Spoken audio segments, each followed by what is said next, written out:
How is it going, YouTube? Malagant here. We are going to be talking about how to craft a legendary in Diablo 4, and this is going to be a beginner's guide for the people that are jumping into perhaps Diablo 4 for the first time, or any RPG for that matter. It doesn't matter. I'll try to be as helpful as I can when it comes to this. And at the same time, if you're interested in more beginner's guides, I'm going to be working on them in the upcoming weeks quite a bit for my YouTube channel, so feel free to check the channel out as well. Going to just jump right into it as simple as I can. There's a NPC called the Occultist in every single big town, and the image is this one. So you can, when you open the map, you can see it like this. You can go to the Occultist. You're going to be needing an aspect. Aspect is a legendary power that you can take out from any legendary out there that you found on the floor, or by gambling, basically. So you can take them out from the Occultist, just like this, from the extract aspect, right? And they will be becoming aspects like this in the aspect tab in your inventory. And then you're going to need a yellow item. So you're going to need a rare item. And using the Occultist in the imprint aspect, you can put the rare item. You can go to your aspects, and it's going to be showing you which legendary powers you can put on top of this.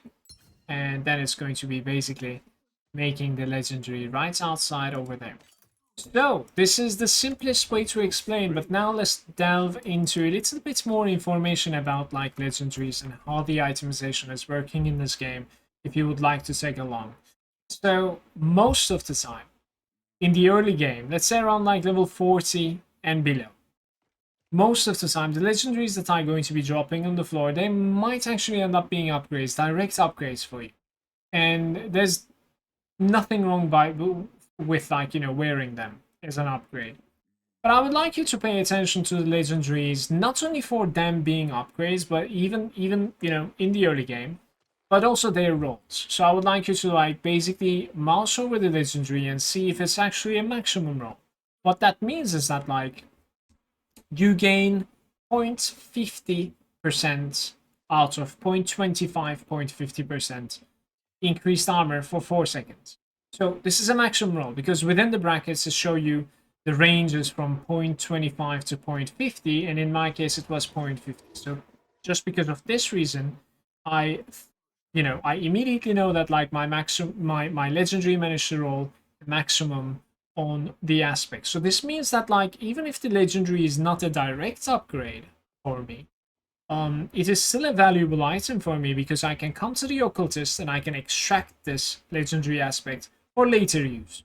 So later on, when you're quite used to your spec, quite used to your build, and you kind of know what you're supposed to be doing within like every single item, you will also know which aspects you will be looking for. In Diablo 4, how the itemization works is that now for the later section of the game, so let's say above level 40, most of the times that the legendaries that you'll be finding on the floor are in fact going to be for their aspects.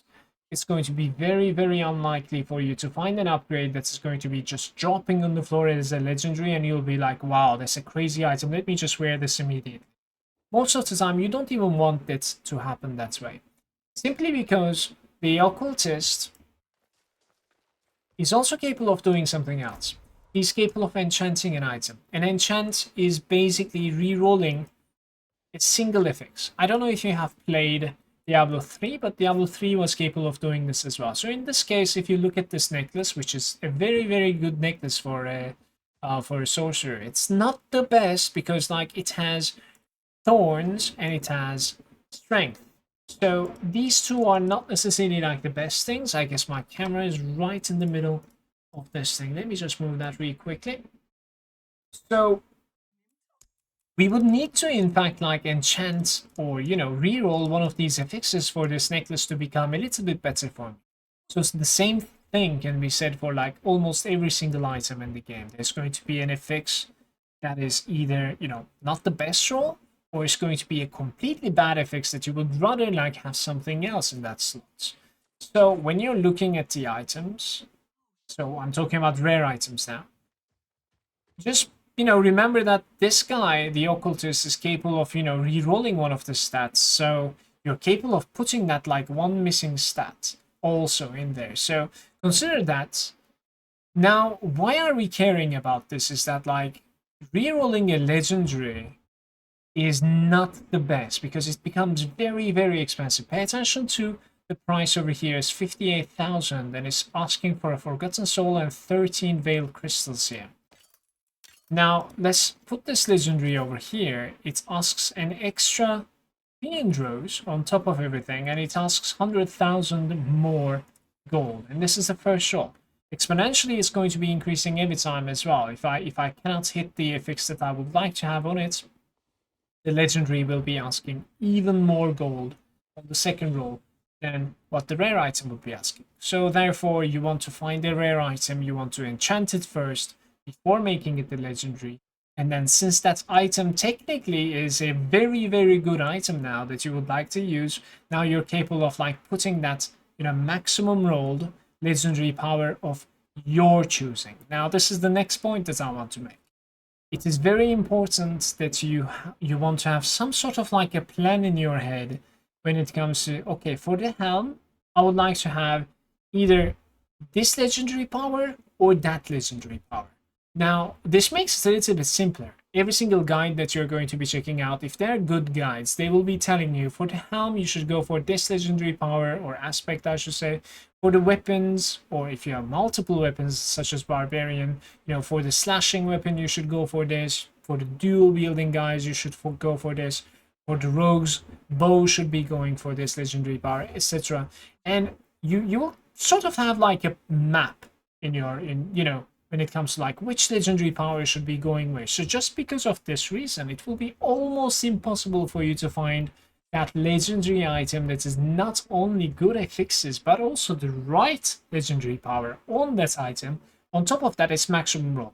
This is not going to happen in the late game. It is also why we are crafting most of our legendaries in this game. Most of our items in this game. And the best items are going to be either unique items or they're going to be the legendaries that are crafted by you. There's a gimmicky interaction in it. So you cannot take out or extract a legendary twice. So what that means is that like the legendary that you find on the floor, right, the legendary item that you know end up looting, it can be extractable. So in this case, look at this. It is I cannot put this over here because I have crafted this. It says imprinted. So if an item is imprinted, if an item is crafted, that item is the end, you know, for that thing. We cannot really like extract that legendary power anymore. There were in beta lots of warning videos where it was saying like, you know, be careful with like where you put your legendary power because it's going to be like finalizing, you'll be committing into this, you might end up like spending too many hours. I'm going to go ahead and say that like if you think that the rare item is a good upgrade for you at that certain time, you should 100% make it a legendary and use the good legendary aspect that you have found so far. Absolutely, because you know we are playing an RPG, finding upgrades and getting upgrades and making the character more powerful. At that point is all about the game. Now, certainly there's a tactic to this. So for instance, it might sound a little bit weird when you say like, okay, well, if I'm finding a legendary and it's almost never going to be an upgrade, like how am I supposed to be happy about it? Well, the thing is, you have multiple options to do to an item, right? You can definitely sell it to a vendor, which is going to be giving quite a bit of gold, which is the most underwhelming side of things. Or you can salvage the item at the blacksmith if you're salvaging a legendary item, which is going to be giving you legendary materials, which is not too bad. Or what you can do is going to be basically taking out the legendary power. Now, when do you decide to take out the legendary power? This is maybe too much information for a beginner. Like, which legendary power is the one that I want to go for? There's a very, very easy way to fix this. There are two rules. One of them is it a maximum roll? So when you mouse over the legendary power, in this case it says deal 25%. So and then brackets 15 to 25. Well, this is a maximum roll. So even if I would not use this item, I would 100% extract this, guys. Simply because it's a valuable legendary power. Maybe I'm later on going to be using this. And then I find another one the same, it's maximum roll. I would actually extract that too. I'll probably have about like 3 to 4 of them, and then never mind the rest of them until I would need more. That would be my approach. So most of the time, the first rule is every single time that I find a legendary with maximum roll, I actually take it out. The second thing that I'm going to be mentioning is that if I see a legendary for the first time, if I see a legendary power for the first time, I usually take it out as well, just in case. So I can give an example to this one over here. Right over here, it says restore 3. So instead of 4, it's rolled 3 over here, but it still is quite valuable in my opinion, and I do not have another aspect of resource aspect of the umbral. I don't have another one. So this is the only one that I have right now. It's going to have to do it for me. If I find a ring upgrade, for instance, or if I decide to use a resource aspect on a ring, then yeah, like I'll have to use this one because I don't have any other. So it is very simple for you to actually decide what to do with the legendary. Even if it's not an upgrade for you, you just have to check two things. Do you have that legendary power before? If not, take it out. Just extract it. It's definitely worth the money. Or is it maximum roll? Now I can safely tell you that, like, if it's just a mid roll, low roll, and you have seen it before, you have one of those aspects in your bags, just dismantle it at the blacksmith. Don't think about it too much. I know I don't really want to make this video too long, but if you have been finding all of these quite useful, I'll give you a little bit more information about, like, which item you should be making legendary.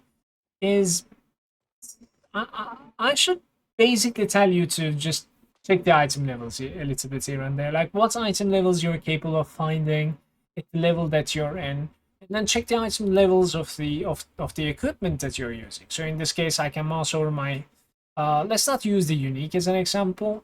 So 801 plus 25. So if I was capable of, like, finding 850s left and right, that would mean to me that, like, I'm probably going to be able to find a helm upgrade.